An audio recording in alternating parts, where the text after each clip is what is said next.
अपने यहाँ शादी विवाह करते हैं, अपने बच्चों का नामकरण संस्कार, मुंडन संस्कार, गृह प्रवेश या कोई भी शुभ संस्कार होता है, बिना बाबा साहब का नाम लिए हम लोग नहीं करते।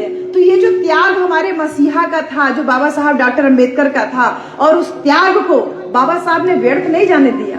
अपने परिवार, अपने बच्चों की कुर्बानी दी, भूखे प्यासे रहे, कितना कितना पढ़ाई किए, उस त्याग को उन्होंने जाया नहीं किया, बल्कि भारत का संविधान लिख के हमारे लिए वो त्याग करने का जो था ना, जो हमारे लिए संघर्ष का दौर था, उसको खत्म कर दिया।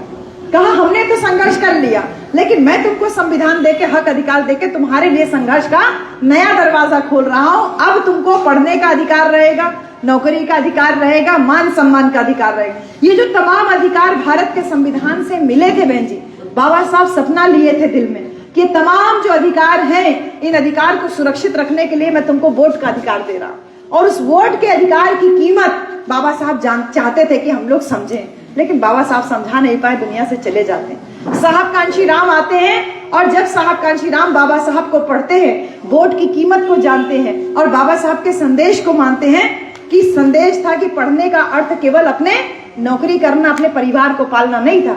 शिक्षा का उद्देश्य अपने समाज को जागरूक करना। तो सरकारी नौकरी से इस्तीफा दे देते हैं साहब कांशी, एक झटके में इस्तीफा दे देते हैं। सोचते नहीं है कि मुझे क्या करना है, उनको लगता है कि मुझे अपने जीवन का उद्देश्य मिल गया, मैंने बाबा साहब को पढ़ लिया। और जिस उम्र में और जिस समय में साहब कांशीराम ने नौकरी छोड़ी बेटा ना, आज आपको छोटा सा प्रलोभन मिल जाए, एक छोटी सी नौकरी का मिल जाए, तो आप अपने माँ बाप तक को छोड़ देते हो कि पहले जाए नौकरी करें। हमारे साहब कांशीराम सरकारी नौकरी से इस्तीफा दे दिए समाज के लिए कि नौकरी की ऐसी की तैसी, लेकिन समाज को जागरूक मैं करके रहूंगा, ऐसा ठाने की एक एक दो दो आदमी से मीटिंग करते करते करते वो कारवां बढ़ा। जाने कितनी रातें, जाने कितने दिन भूखे प्यासे साहब कांशीराम ने बिताई। और साहब आप जैसे लोग इकट्ठा हो, ऐसे साहब लोगों से कहते थे एक दिन हमारी सरकार बनेगी, एक दिन हम हुक्मरान बनेंगे, एक दिन हम राजा बनेंगे। तो साहब के जो साथी लोग हैं बाद में साहब को याद करते हुए कहते थे कि साहब जब कहते थे कि एक दिन हमारा मुख्यमंत्री होगा, एक दिन हमारा प्रधानमंत्री होगा, तो हम लोग बड़ी बड़ी आंखों से साहब कांशीराम को देखते थे कि साहब ये हो कहाँ पाएगा। लेकिन साहब की बातों में इतना जोश था कि हम भी साहब की बातों में हाँ मिलाते थे। और वही साहब कांशीराम उसी वोट के अधिकार को गांव गांव एक एक आदमी तक पहुंच के बताए। तभी तो ये निषाद भाई आकर के आज बहुजन समाज पार्टी से जुड़े हुए, तभी तो ये राजभर भैया आज बहुजन समाज पार्टी के विधानसभा अध्यक्ष बने हो। हमारी एक एक जाति को साहब कांशीराम ने जोड़ा। कोयरी, कहार, लुहार, सुनार, मौर्या, भर, कुर्मी, तमाम जो जातियां थी पिछड़े समाज की, और तमाम अनुसूचित जातियां, जैसे हमारे पासवान भाई जो यहाँ बैठे हैं, चमरौटी के लोग जो यहाँ बैठे हैं बहन जी, धोबी समाज के लोग बैठे हैं, भंगी समाज के जो लोग बैठे हैं, तमाम और बिरादरियां जो बैठी हैं, सबको साहब कांशीराम ने इकट्ठा किया और नारा दिया, वोट हमारा, राज तुम्हारा, नहीं चलेगा, नहीं चलेगा। जब ये नारा दिया तो वो तमाम लोग बड़ी बड़ी आंखों करके साहब को देखते थे कि साहब सच में है ऐसा कि हमारी संख्या ज्यादा है तो हमारा वोट ज्यादा है तो हमारा ही राजा बनना चाहिए। ये जो त्याग करने का जो जज्बा साहब ने अपनी नौकरी से इस्तीफा दे के तैयार किया, इस जज्बे ने तमाम लोगों को तैयार किया। वो भी अपनी सरकारी नौकरी से इस्तीफा दे दे करके साहब के साथ इस मिशन मूवमेंट में कूद गए। और हम आज जो यहाँ तक पहुंच गए हैं, 4-4 बार मुख्यमंत्री बने हैं, और अपनी विधानसभा की स्तरीय बैठक जब रखी जा रही है तो क्या 2-4-5 महीने में एक दिन बैठक हो रही है, क्या उसमें एक दिन 1 घंटा 2 घंटा का समय नहीं निकाल सकते? निकाल सकते हैं ना, और निकालना चाहिए भी। अगर अपने महापुरुष को सच्ची श्रद्धांजलि हम देना चाहते हैं तो हमको निकालना चाहिए। वो साहब कांशीराम जो टूटी हुई चप्पल पहनते थे, फटा हुआ बुशर्ट पहनते थे, मैला वैला कपड़ा रहता था, लेकिन कभी परवाह नहीं किया कि मैं भी कलफ लगा कपड़ा पहनूं, मैं भी बड़ी बड़ी मोटर गाड़ियों से घूमूं। चाहते तो ये सब साधन संसाधन जुटा सकते थे, लेकिन इसकी परवाह नहीं की। बस जुनून था कि एक दिन हुक्मरान बनाना है। जो सपना देखा उस सपने को पूरा करना है, और इस सपने को साहब कांशीराम ने पूरा करके तब दिखाया जब माननीय बहन कुमारी मायावती जी का साथ मिला। क्योंकि एक औरत जब बोलती है तो बहन जी जमाना सुनता है। जब माननीय बहन जी का साथ मिला, वो साहब के साथ कदम से कदम मिला के चली, तो साहब का हुक्मरान बनने का सपना थोड़ा आसान हो गया। साहब की मीटिंग में जहां 1000, 1500, 2000, 4000 लोग इकट्ठा होते थे, जब माननीय बहन जी बोलती थी तो वही भीड़ 10,000, 20,000, 50,000, 1 लाख लोगों की संख्या पहुंचने लगी। संदेश तेजी से बढ़ने लगा। और फिर जब 84 में पार्टी बनी, बहुजन समाज पार्टी 1984 में जब बनी, तब इस कारवां को आगे बढ़ाया गया। माननीय बहन जी पहली बार चुनाव लड़ती हैं, हार जाती हैं, दूसरी बार चुनाव लड़ती हार जाती हैं, तीसरी बार चुनाव लड़ती हार जाती हैं, लेकिन 89 में यानी पार्टी बनने के 5 साल के अंदर माननीय बहन जी 89 में चुनाव लड़ती हैं और जीत जाती हैं और पहली बार सांसद बन जाती हैं। और जब सांसद बनती हैं तो पहला सांसद बनने के बाद जो पहला वक्तव्य, जो पहला भाषण जनता के लिए देती है वो यही कहती है कि आज दलित की बेटी MP बनी है। ये कोई कठपुतली नहीं है कि किसी के कहने पे बनी है। आज जनता ने अपने वोट की कीमत का एहसास किया है और अपनी इस बेटी को अपने वोट के द्वारा सांसद बनाया है। निश्चित रूप से एक दिन बहुजन समाज हुक्मरान बनेगा और जिस दिन बहुजन समाज हुक्मरान बनेगा उस दिन ये समाज जो 85% समाज है, जो सर झुका के चलता था वो सर उठा के चलना सीखेगा। इस भाषण ने माननीय बहन जी के जलजला ला दिया। साहब कांशीराम माननीय बहन जी लगातार जनता के बीच में काम करते रहे। 3 सांसद चुने गए, माननीय बहन जी चुनी गई, आजमगढ़ से रामकृष्ण यादव जी चुने गए और पंजाब से हरभजन सिंह लाखा जी चुने गए। 3 सांसद 13 विधायक हम लोगों ने पहली बार चुना तो जाना कि हमारे वोट से हमारा MP MLA भी चुना जा सकता है। इस क्रांति को आगे बढ़ाया और फिर 10 साल के अंदर ये क्रांति आगे बढ़ी। 67 विधायक हमारे चुन के आए 1995 में।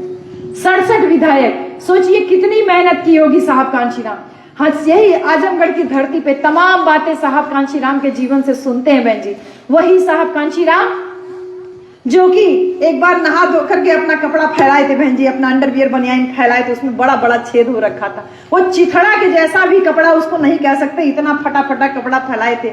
उस समय अंगद यादव जी विधायक हो गए थे आजमगढ़ की धरती पे, तो उन्होंने देखा जिन साहब कांशीराम ने हम लोगों को विधायक बना दिया, मंत्री बना दिया, आज देखो वो साहब कांशीराम ये फटाहा चड्डी बंडी देखा उनका फटा हुआ है, तो वो नया जोड़ी 4 जोड़ी नया चड्डी बंडी उनका खरीद करके ताक लगा के अलमारी में रख देते हैं। अगले दिन उनका कपड़ा उठा के फेंक देते हैं, कहते हैं ये तो बेकार है एकदम। साहब कांशीराम जब अगले दिन नहाने के लिए अपना कपड़ा खोजते हैं तो उनको कपड़ा नहीं मिलता, क्योंकि साहब तो अपना वही पुराना वाला कपड़ा खोज रहे होते हैं। तो नया नया कपड़ा रखा था अलमारी में, तो साहब कांशीराम कहते हैं अरे मेरा कपड़ा कहाँ गया। तो अंगद यादव जी दूर खड़े हुए थे एकदम मूड़ी ऐसे झुका के, तो समझ गए साहब कि ये छोटा सा है, यही बदमाशी किया होगा। उनको बुलाते हैं पास में, कहे अंगद इधर आओ। कहने लगे मेरा कपड़ा कहाँ। कहे साहेब आपकी बदौलत हम लोग कलफ लगा कपड़ा पहन रहे हैं और आप एकदम जिसको चिथड़ा भी नहीं कहा जा सकता उतना फटा हुआ कपड़ा पहन रहे हैं। कहे साहिब हमने वो कपड़ा उठा के फेंक दिया, नया 4 जोड़ी आपके लिए अंडरवियर बनियान रखा, आप साहब साफ सुथरा कपड़ा पहने। तब साहब बुलाते, कहे अंगद इधर आ। अंगद के कंधे पे हाथ रखते कहते हैं अंगद अगर मैंने फटाहा बंडी पहना तो मैं शर्ट के अंदर न पहना हूँ, शर्ट के अंदर तो मुझे कोई नहीं देख रहा है। अगर मैं फटा चड्डी पहना हूँ तो पैंट के अंदर पहना हूँ ना, उसके अंदर तो मुझे कोई नहीं देख रहा है। लेकिन हाँ, मेरे समाज में अभी ऐसे लाखों लोग हैं जिनके पास ये फटा अंडरवियर बनियान तक पहनने के लिए नहीं। तो अगर तुम लोगों का मदद करना चाहते हो तुम जा करके ये मदद उन लोगों के लिए करो, मेरे लिए मेरा पुराना कपड़ा ही है।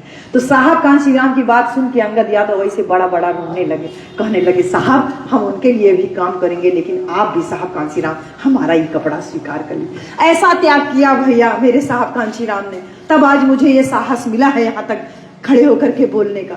हमारी बहन जी जिस जमाने में घर छोड़ी थी उस जमाने में सांझ ढलने से पहले लड़कियां घर के अंदर हो जाती थी। मैं आपन बिटिया हमन बियावल जाला तो 4 दिन बाद चौथियान रहा, हमके पता रहा कि बिटिया जौने कि चौथे दिन घरे आ जाए तब वो फूट फूट के रोवल जाला। माई दादा रोवे ने, भैया रोवे ने, भौजाई रोवे ने, नात बात रिश्तेदार रोवे ने, पता रही कि अब 1 घंटा बाद लड़की से फोन पे हाल खबर हो जाए तब वो रोवल जाला। लेकिन हमार बहन जी जब घर छोड़नी तो ई ना पता रहा कि हमार बहन जी वापस आई है कि नहीं है।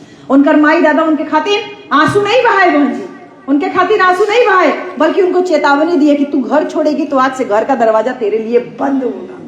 ये त्याग किया हमारी बहन जी ने। तब आज और आप हम लोग यहाँ पर साहस करके यहाँ पे आप विधानसभा प्रभारी, आप जिला अध्यक्ष, जिला प्रभारी, हम लोग मंडल के पदाधिकारी, आप सब लोग जो पदाधिकारी बन पाए हो, ये हमारी बहन जी हमारे साहब कांशीराम का त्याग ही था। और वही बहन जी मुख्यमंत्री बनती है 1995 में, दूसरी बार मुख्यमंत्री बनती 97 में, तीसरी बार मुख्यमंत्री बनती है 2002 में। बहन जी 3 बार मुख्यमंत्री बनती हैं, लेकिन मौका नहीं मिलता अपने महापुरुषों के इतिहास को आगे बढ़ाने का। और साहब कांशीराम लगातार माननीय बहन जी को आगे बढ़ाने में लगे हुए थे। और 2003 में साहब कांशीराम कहते हैं इस मिशन मूवमेंट को अब आगे लीड करेगी बहन मायावती जी। उत्तर प्रदेश को आगे लीड करेगी बहन मायावती जी। मैं प्रधानमंत्री बनने के लिए पूरे देश भर में दौरा करूंगा। उत्तराधिकारी हमारे साहब कांसीराम बहन जी को नियुक्त करते हैं अक्टूबर के महीना में 2003 में, और उसके बाद साहब कांसीराम जगह जगह मीटिंग करते हैं। और ऐसा संजोग देख लीजिए कि साहब ने जो लहर दिखाई, राह दिखाई, जो लहर बनाई, उसको देखने के लिए साहब स्वयं ही जिंदा नहीं रहे। 2006 में 9 अक्टूबर को साहब कांसीराम हमको छोड़ के चले गए। ये कमलेश याद बैठे हैं, कमलेश भैया जी बामसेफ के, आप भी सरकारी नौकरी में, हम भी सरकारी नौकरी में जी, यहाँ कुछ और सरकारी नौकरी वाले बैठे हैं। हम सभी लोग गवाह हैं कि हम लोगों को नौकरी माननीय बहन जी के शासनकाल में मिली, हम लोगों को नौकरी शासनकाल में मिली। आपके घर परिवार आसपास के लोग देख लीजिए, बहुत सारे लोग बीएड बीटीसी किए हो, एमए बीएड किए हो, ये सब माननीय बहन जी के शासनकाल की देन है। यानी अपनी सरकार में जब 1 को रुपया फीस नहीं पड़ता था, तब या तो नौकरी मिली या तो शिक्षा ग्रहण करने का हम लोगों को मौका मिला। वही साहब कांशीराम 9 अक्टूबर को हम लोगों को छोड़ के चले गए बहन जी। 2006 में चले गए, लेकिन जनता ने हुकार भरी और 2007 में 5 साल के लिए पूरी बहुमत से हमारी बहन जी मुख्यमंत्री बनी। और जब मुख्यमंत्री बनी तो सबसे पहला फूल चढ़ाया माननीय बहन जी ने साहब कांसीराम। बहन जी सबसे पहले साहब कांसीराम को स्मरण किया, साहब कांसीराम को फूल चढ़ाया, कहा कि आपकी बदौलत आज मैं पूरे 5 साल के लिए मुख्यमंत्री बनी हूं, अब मैं बहुजन महापुरुषों का इतिहास जिंदा करूंगी। और वही लखनऊ में बहन जी मान्यवर कांशीराम स्मारक बनवाया साहब कांसीराम की स्मृति में। बहुत बड़ा स्मारक है। हम तो लखनऊ शहर में ही रहते हैं बहन जी, जहाँ पे इस समय स्मारक बना है वहां पे पहले जेल हुआ करती थी। हम लोग छोटे छोटे थे तो मम्मी पापा, हम लोग पापा साइकिल पे चाचा उचा बैठा के ले जाते थे। उस जेल के बगल में से निकलने में दिन के 1 बजे 12 बजे लूटपाट हो जाता था। इतना सन्नाटा रहता था उस जगह, दिन में लूट हो जाती थी, लोग उस वाले रास्तों से जाना पसंद नहीं करते थे। हमारी बहन जी का साहस देखिए, बहन जी ने कहा जेल उठा करके शहर के बाहर कर दिया, कहा कि जेल शहर के भीतर नहीं रहेगी, जेल उठा के रायबरेली रोड पे दूर कर दिया, बिजनौर रोड पे, और उस जगह को पूरा तरीके से मान्यवर कांशीराम के नाम पे स्मारक बनवा दिया। आज जितना रौनक, जितनी चहल पहल उस रोड पे है, उतना पूरे लखनऊ शहर में किसी रोड पे नहीं। साहब कांसीराम के नाम पे बड़ा सा स्मारक बनवाया और एक बड़ी रैली माननीय बहन जी ने मुख्यमंत्री बनते बनते करी, और उस रैली में बहन जी लाखों लाख की संख्या में लोग आए। नारा चला, रैली नहीं रेला है, बहुजनों का मेला है। 5 साल सरकार चली। महात्मा ज्योतिबा फुले का बड़ा बड़ा मूर्ति गोमती नगर चौराहे पे, माता रमाबाई का बड़ा मूर्ति गोमती नगर चौराहे पे, बाबा साहब डॉक्टर अंबेडकर के नाम पे बड़ा स्मारक बना वही गोमती नगर में। लखनऊ में एक 5 स्टार होटल है, होटल ताज के नाम से, उसका गुंबद सबसे बड़ा माना जाता था। हम लोग लखनऊ में ही पले बढ़े हैं बहन जी, सबसे बड़ा माना जाता था। लेकिन बाबा साहब के नाम का जब स्मारक बना तो उसका गुंबद उससे कई गुना ऊंचा हुआ। आज सबसे ऊंचा गुंबद लिए हैं साहब, बाबा साहब डॉक्टर अंबेडकर के नाम का स्मारक। हमारे महापुरुषों का इतिहास जिंदा हुआ बहन जी। ये संभव हो पाया हमारी सरकार बनी तब। तो लगातार हमारी बहन जी मीटिंग कर रही हैं, लेकिन फिर भी ये लहर चली, यूपी हुई हमारी है, अब दिल्ली की बारी है। हाथी चला दिल्ली की ओर। जब हाथी दिल्ली की तरफ चलने लगा तो मीडिया के द्वारा, सोशल मीडिया के द्वारा और बीच बीच में जनता के बीच में नया नया भ्रम फैलाया गया। ये तो खाली मूर्तियां लगवानी, स्मारक बनवानी, पार्क बनवानी, और क्या करबे कौन। अब एक बात बताओ मेरे भाई, आज 13 साल से हम लोगों की सरकार नहीं है। आप मुझे बताओ, आपके ऊपर जो जुल्म और अत्याचार इतना हो रहा है, कौन नेता बोल रहा है आपके लिए? तमाम लोगों ने संविधान का भय दिखा दिखा करके आपके वोटों की लूटपाट की। खूब वोट लिए गए, राजभरों का वोट ले गए, यादवों का वोट ले गए, भर लोगों का, तमाम लोगों का वोट लेकर के गए। पिछड़े समाज के लोग, दलित समाज के लोगों का भी वोट लेकर के गए। आज देख लीजिए, उन्हीं में से एक व्यक्ति खड़ा होकर साधु सन्यासी होकर के बोल रहे हैं कि भारत के संविधान को बाबा साहब डॉक्टर अंबेडकर ने नहीं लिखा है, बाबा साहब का कोई योगदान नहीं संविधान लिखने में। अब ये मुझे बताओ, जो खोपड़ी पर संविधान लेके संविधान बचाओ कर रहे थे, 37 विधायक, उनके 37 सांसद उनके चुने और 125 विधायक चुने गए उत्तर प्रदेश में। किसी को खड़े होके बोलना चाहिए था ना कि जौन संविधानवा खोपड़ी पर लेके घूमत है, बाबा साहब लिख ले हैं, अति जौन साधु सन्यासी बोलत है, गलत बात है, अज्ञानता में बोलत है। क्यों न बोले ई पीला गमछा वाले भैया आपो ध्यान कैले, निषाद भैया आपो ध्यान कैले, भौर भैया आपो ध्यान कैले। ये बतिया अपन अपन बस्ती में हमन के बतावे के कि हमारे बाबा साहब ने संविधान लिखा, कोई नेता नहीं बोला। हमारी बहन जी ने कभी संविधान का भय नहीं दिखाया, और आज बोला तो किसने बोला? बहन जी ने कल बोला कि वो जो साधु सन्यासी हैं उनको बेहतर है कि किताब पढ़ लें, ज्ञान अर्जित कर लें कि किसने संविधान लिखा, और बाबा साहब डॉक्टर अंबेडकर के ऊपर इस तरीके की अशोभनीय टिप्पणी बर्दाश्त नहीं की जाएगी। बोला हमारी बहन जी ही बोल रही हैं, संविधान के पक्ष में हो, संविधान को लागू करने के लिए हो, संविधान को आगे बढ़ाने के लिए हो, हमारी बहन जी ही कर रही हैं। संविधान लागू करना मुद्दा है, संविधान बचाना मुद्दा नहीं है। वही बहन जी कह रही हैं कि उस साधु सन्यासी को ये भी जान लेना चाहिए कि इस भारत देश में मनुस्मृति नाम के ग्रंथ का इतना विरोध क्यों होता है। भाई तुम संविधान के ऊपर उंगली उठा रहे हो, संविधान निर्माता के ऊपर उंगली उठा रहे हो, यानी तुम देशद्रोह कर रहे हो ना। भाई भारत का संविधान किसने लिखा, इसमें किसी को डाउट नहीं है। और एक साधु का वेश धारण किया हुआ व्यक्ति इस तरीके की टिप्पणी क्यों कर रहा? बोला भी तो हमारी बहन जी नहीं बोला, हमारी बहन जी ही बोल रही है। कानपुर में एक पार्क था, उसको बदल के दूसरे धर्म का जो है उसको पार्क बनाया जा रहा था। मान्यवर कांसीराम नगर के नाम पे नगर में एक पार्क था, उसमें बूढ़े लोगों का एक केयर सेंटर बनाया जा रहा था, कोई नहीं बोला, हमारी बहन जी बोली।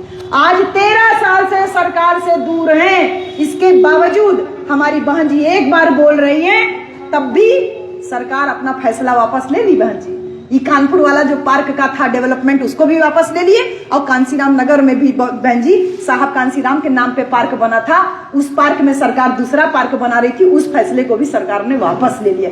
ये ताकत है बहन जी की, और ये ताकत किसकी वजह से है? ये जो 14 सेक्टर अध्यक्ष लोग मौजूद हैं, और 14 सेक्टर अध्यक्षों से ज्यादा संख्या में आम कार्यकर्ता मौजूद है। हमारी विधानसभा की टीम से ज्यादा लोग, आम लोग यहाँ पर जो मौजूद है, ये ताकत आपकी है भैया। ये बहुजन समाज पार्टी के वो प्रत्यक्ष रूप से तो हम लोग कोऑर्डिनेटर हैं भैया, प्रत्यक्ष रूप से हम आपको पदाधिकारी दिख रहे हैं, लेकिन अप्रत्यक्ष रूप से आप सारे लोग सपोर्टर हो, जिसकी वजह से हमारी बहन जी एक बार बोलती है तो सरकारों को अपना फैसला बदलना पड़ता। और वही बहन जी आपकी ठानी है कि 2027 में सरकार बनानी है, लेकिन 27 में सरकार कैसे बनेगी? ये 14 सेक्टर अध्यक्षों के दम पे नहीं बहन जी, बल्कि 14 से 3 गुना संख्या में जो बाकी लोग यहाँ मौजूद हो, आपके दम पे सरकार बनाएगी। और आपको अपना दमखम दिखाने के लिए 9 अक्टूबर को माननीय बहन जी ने मान्यवर कांसीराम साहब की स्मृति में कार्यक्रम रखा है। हर साल होता है बहन जी कार्यक्रम हर साल होता है, लेकिन अब की बार का कार्यक्रम स्पेशल इसलिए है कि अब की बार इस कार्यक्रम को संबोधित बहन जी करेंगे। तो मैं जो बात जहां से शुरू की थी वहीं आ जा रही हूँ। मैं इतनी लंबी बात नहीं करने आई थी, लेकिन जो 14 सेक्टर अध्यक्ष आए हैं, केवल उन लोगों के लिए मैं स्पेशली ये बात बता दूं कि जो नहीं आए हैं उनको इस बात को बहुत मलाल रहेगा कि यहाँ पे मीटिंग में क्या हुआ। बहन जी जो माननीय बहन, ये मीटिंग है, ये कार्यक्रम हर साल होता है, लेकिन जो बात लगे माननीय बहन जी इस बार इस मीटिंग को संबोधित करेंगी। और जैसे बहन जी घड़ी का सुई 11 बजता है तो एंटर कर देती है ना, 11:15 बजता है तो मीडिया, और 11 बजे तो बहन जी। ये कार्यक्रम प्रातः 9 बजे लखनऊ में मान्यवर कांसीराम स्मारक पे होगा। तो 9 बजे का मतलब बहन जी ठीक 9 बजे आ जाएंगे। 9:01 नहीं होता और 8:59 नहीं होता। 9 बजे का मतलब बहन जी 9 बजे आ जाएंगे। हम सब लोगों को माननीय बहन जी ने निर्देश दिया है, आह्वान भी किया है, आप लोगों से अपील भी की है कि आप लोग जाइए। जो मंडल आप देख रहे हैं, जैसे हम आजमगढ़ मंडल देख रहे हैं, तो आजमगढ़, मऊ, बलिया जा करके विधानसभा के लोगों को पहले बताइए, और उसके बाद हम लोग गांव-गांव में भी मीटिंग करके इस कार्यक्रम के लिए जागरूकता करेंगे कि 9 अक्टूबर को अपनी वापस वही बहुजनों का ये रैली नहीं रेला संबोधित करेंगी। ये कार्यक्रम में हम जितना ज्यादा से ज्यादा संख्या में उपस्थित होंगे बहन जी, उतना ही तो ज्यादा विरोधियों का हवा खराब होगा ना। हाँ, तो कितने लोग हो जो 9 अक्टूबर को साहब कांशीराम के पुण्य, सभी लोग तैयार हैं? सब लोग तैयार हैं। आपको मैं बताऊं, इसका इतना जोश था 9 अक्टूबर वाले कार्यक्रम का कि माननीय बहन जी 7 सितंबर को मीटिंग ली है ना लखनऊ में, और लोग इतने उत्साहित हो गए कि बहन जी आ रही रैली करने, बहन जी आ रही रैली करने, क्योंकि काफी लंबे समय बाद लखनऊ में रैली हो रही। आपको पता है 7 सितंबर को मीटिंग हुई और लोग 9 तारीख को यानी 9 सितंबर को ही वहां पहुंच गए। मेरे पास कम से कम 100 फोन आया होगा, 100 फोन आया होगा कि बहन जी हम लोग कार्यक्रम स्थल पे पहुंच गए, आप लोग कब तक पहुंचेंगे, आप लोग कब तक पहुंचेंगे। हम कहे अरे भैया मीटिंगिया 9 अक्टूबर के बाद, 9 सितंबर के ना है, कहे हमारी बस छूट गई रही, हम जैसे तैसे ट्रेन में बिना टिकट के चुप्पे से कहीं कब तो बैठ के हम जैसे तैसे धक्का खाते पहुंच गए कि हम टाइम से पहुंच जाए, कहीं हमारे से रैली छूट न जाए।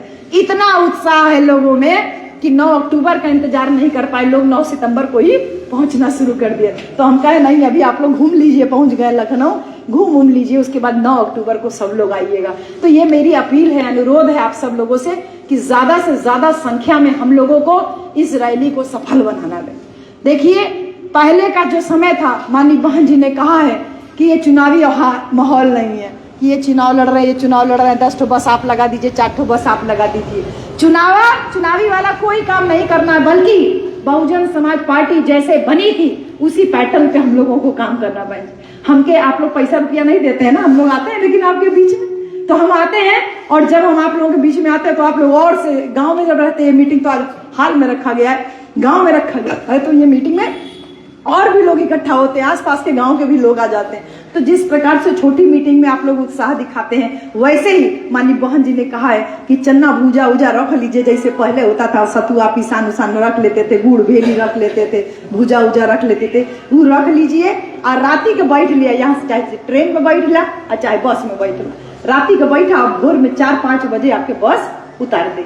9-10 बजे अगर रात में बस में बैठेंगे खाना पीना खाने के बाद, तो भोर में आप 4 बजे 5 बजे लखनऊ में उतर जाएंगे। और रैली जहाँ पर है मान्यवर कांसीराम स्मारक पे, उसके बगल में माता रमाबाई रैली स्थल को भी बुक किया गया है, वो भी इस जगह बुक किया गया कि गाड़ी उड़ी खड़ा करने के लिए व्यवस्था रहे, और लोगों को फ्रेश व्रेश होने के लिए, नहाने होने के लिए, उस सबका पानी होने का व्यवस्था पूरा टैंकर वैंकर लगा के वो पूरा व्यवस्थित किया गया। यानी आपके रुकने का प्रबंध वहां पे लखनऊ की टीम के द्वारा किया गया। आप सब लोग सुबह पहुंचिए, अपना फ्रेश व्रेश होइए, जिसको नहाना आना है वहां पे अपना नहाए वहाए, पानी वानी पीजिए, उसके बाद अपना चन्ना भूजा अपना खाइए होइए, और सीधे वहां से कार्यक्रम स्थल पे 6 बजे कूच कर जाइए, ताकि 7 बजे तक आप लोग कार्यक्रम स्थल पहुंच जाइए। तो मान्यवर कांशीराम स्मारक से रैली स्थल ज्यादा दूर नहीं है बहन जी, वहां रैली स्थल पे आपकी गाड़ी रुकेगी, वहां पे आप अपना सामान जो भी गाड़ी में रखना या साथ में लेना, वो आप लेकर के आप रैली स्थल पे आ जाइए, जो कार्यक्रम स्थल है कांशीराम स्मारक। वहां पे माननीय बहन जी 9 बजे आएंगी, हम लोग सुबह 6 बजे 7 बजे तक पहुंच चला जाए तो अपना अपना स्थान हम लोग सुरक्षित कर लिया। बहन जी 9 बजे आएंगी,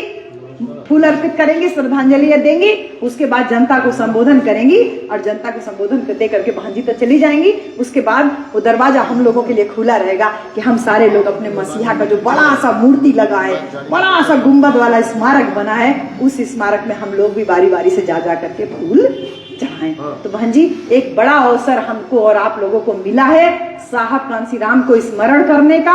और हाँ, एक जो हवा बयार चली है ना, बसपा खत्म हो गई है, ऐसा बहुत जने बोले ना, बहुजन समाज पार्टी खत्म हो गई है। बहन जी तो बाहर नहीं करती, बहन जी बाहर नहीं निकली होती तो मेरे जैसी महिला यहाँ खड़े होके दहाड़ के इतना बोल नहीं पा रही होती। आपकी जैसी औरतें बहन जी, जो आप लोग ये पंचशील वाला साड़ी और ये वाला साड़ी पहन के कम से कम साहस तो किए हैं कि पार्टी का मीटिंग में आप बहाने आई हैं, ये साहस हम औरतें नहीं कर पाती। तो बसपा खत्म हो गई है, उनको जवाब आपको ही देना है। मेरा उदाहरण देकर के बोलिए, इतनी विपरीत परिस्थितियों में लालगंज लोकसभा से हम 2.25 लाख वोट पाए थे। अगर बसपा खत्म हो जाती तो एक लोकसभा में 2.25 लाख वोट आपकी इस बहन को नहीं मिलता।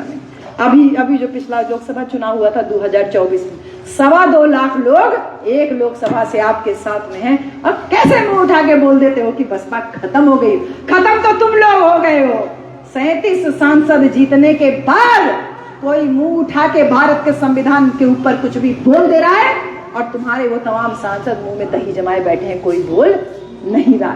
आज भी दिख रहा है, अगर बातचीत दिख रही है, टिप्पणी पे आलोचना दिख रही है, सरकार को नसीहत दिख रही है, तो केवल और केवल हमारी आपकी माननीय बहन कुमारी मायावती जी की। तो वही बहन जी को ताकत बहन जी बनाना है, उस ताकत को दिखाना है। बहन जी माथे सिंदूर नहीं पहनी, बहन जी हाथे चूड़ी नहीं पहनी, रंग बिरंगा कपड़ा पहनना कौन औरत को नहीं सुहाता, शौक श्रृंगार करना कौन औरत को नहीं सुखाता, लेकिन सारा कुछ त्याग दी आपके और हमारे लिए। आज बहन जी कहती है, आज बहन जी इस बात को कहती हुई अभी भी मीटिंग में कह रही थी कि तुम लोगों के पास तो परिवार है, लेकिन मेरा परिवार तो तुम ही सब लोग। तो इस परिवार को संभालना तुम लोगों की जिम्मेदारी है। तो बहन जी हम ही बताई कि सब आप लोग अपन लड़का बच्चा पढ़ावत हैं, घर द्वार बनावत है, गाड़ी घोड़ा खरीदत हैं, क्या अपन साहब कांसी राम के नाम पे हमन एक दिन अपन किराया भाड़ा से लखनऊ तक ले ना पहुंच पाएंगे? पहुंचेंगे ना बहन जी? पहुंचल जाए ना, आराम से पहुंच सकते हैं। अरे न्योता हकारी करने जाते हैं तो 2-2,500 रुपया का गाड़ी उड़ी बुक करते हैं ना, बिटिया से मिलने जाए, बेटवा से मिलने जाए, तो शादी तय करने जाए, ब्याह के बाद करने जाते, गाड़ी उड़ी बुक करके जाते हैं। तो जैसे वो गाड़ी बुक करके जाते हैं अपने पर्सनल काम के लिए, अब की बार समाज के काम के लिए करिए। तो जो 14 सेक्टर के अध्यक्ष यहाँ पर मौजूद है, भैया आप लोग अपने अपने आपके एक सेक्टर में कम से कम 10 बूथ तो है ही है,